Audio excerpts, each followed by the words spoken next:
এই যে আমাদের এই ফেব্রুয়ারি মাসে বাংলাদেশের ভিতরে খারাপ একটা কাজ 14ই ফেব্রুয়ারি। এই দিনে কত বোন ধর্ষিত হবে, এই দিনে 14ই ফেব্রুয়ারি পালন করবে আমার আপনার বোন। কেউ যদি এই 14ই ফেব্রুয়ারি পালন করে, কারো মেয়ে যদি এই 14ই ফেব্রুয়ারি পালন করে, আপনি যদি আপনার মেয়েকে এই 14ই ফেব্রুয়ারির দিন ঘর থেকে সেজে গুজে বের হতে দেন, তাহলে শুনে রাখেন গো মুসলমান, কাল কিয়ামতের ময়দানে আপনাকে ধরা খাইতে হবে।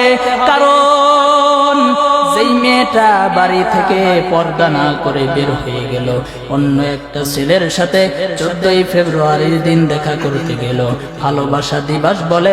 আমি বলি এটা ভালোবাসা দিবস নয়, এটা হলো মুসলমানদের জন্য বেহায়াপনার দিবস। এই দিবসে যদি কেউ পালন করে, কারো মেয়ে কারো ছেলে যদি এই দিবসকে পালন করে, তাহলে কাল কিয়ামতের ময়দান আল্লাহর কসম, আল্লাহর কসম, আল্লাহর কসম, যার এই মেয়ে এই দিবস পালন করবে রাখতে পারেন, তাহলে আল্লাহ পাক রব্বুল আলামিন ওই দিনের ওসিলায় আপনাকে জান্নাতবাসী করে দিতে পারে। পারে কি পারে না? আবার যদি ওই দিনে আপনার মেয়েকে আপনি ঘর থেকে বের হতে দেন, তাহলে আল্লাহ পাক রব্বুল আলামিন ওই দিনের কারণে জাহান্নামে দিতে পারে কি পারে না?